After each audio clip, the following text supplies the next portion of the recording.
Good morning. Myself Dr. Om Prakash, guest faculty, B.Ed Department, Ronda College, Ranchi of Ranchi University, Ranchi. Today we are discussing about the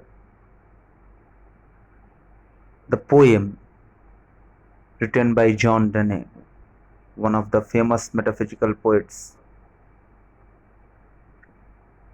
of English literature, Lover's Infiniteness.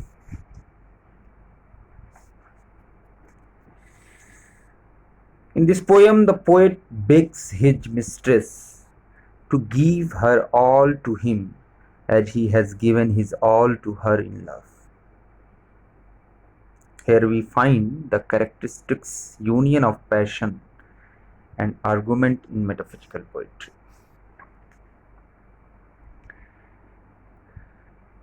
In the very first stanza of the poem, Lover's Infiniteness, if yet I have not all thy love, dear, I shall never have it all. The poem begins on a note of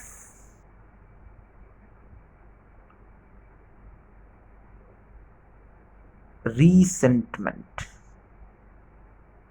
If yet I have not all thy love, dear, I shall never have it all.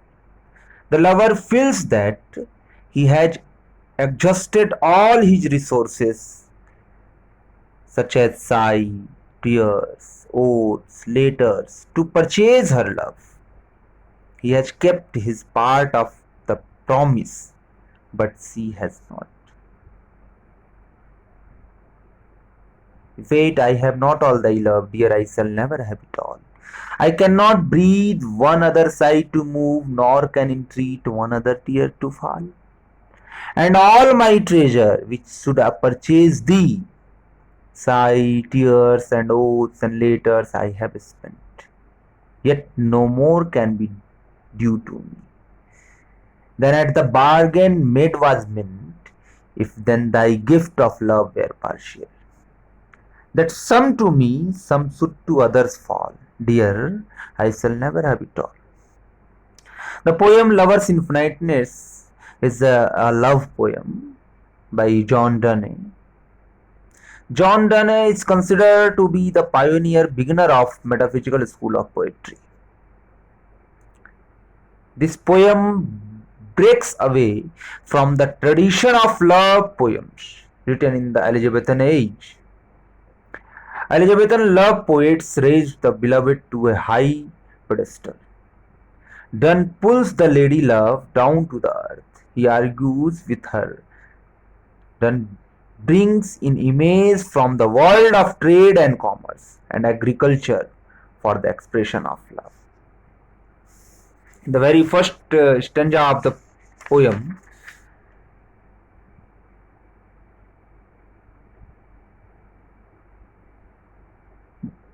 Donne discuss about the partial love, and in the world of trade and commerce, he compares the love with trade and commerce. In second, or if then thou gavest me all was but all which thou hadst then. But if in thy heart since there be or shall new love created be by other men, which have their stocks in tire and can in tears, in sighs, in oaths and letters outbid me, this new love may beget new fears, for this love was not bought by thee, and yet it was thy gift being general, the ground thy heart is mine, whatever shall grow there, dear, I should have it all.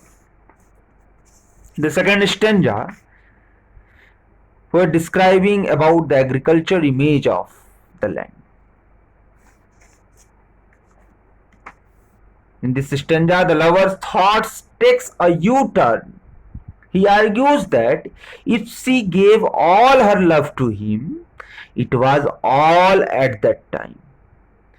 Since then, there has been growth of new love in her heart. The stalks of oats, tears, sighs, letters is intact. The lover is afraid they might outbid him, so he takes another route. He says that he is the owner of the land, that is her heart. He is the owner of whatever grows on his land. And yet it was thy gift being general, the ground, thy heart is mine. Whatever shall grow there, dear, I should have it all. The third stanza, yet I would not have all it. He that hath all can have no more. And since my love doth every day admit, new growth thou shouldst have new rewards in store. Thou canst not every day give me thy heart. If thou canst give it, then thou never gavest it. Love's riddles are that thou thy heart depart. It stays at home, and thou with losing savest it. But we will have a way more liberal than changing hearts to join them. So we shall be one and another soul. We shall be one and one another soul. In the third stanza, the lover again change his lines of argument. Now he says he doesn't want to have all. If one has all, there is no scope for more. But he doesn't want to close the door on her love forever. In a light-hearted, humorous tone, he says that she cannot give her heart every day. If she did, it would mean that she never gave it at all. At last, the lover concludes by her wish to join his heart with her heart and make the two into one. Thus we find that it is a typical love poem in metaphysical tradition. In this poem, poet at first, in the world of trade and commerce, and instantly he take a U-turn as he found that love is a land,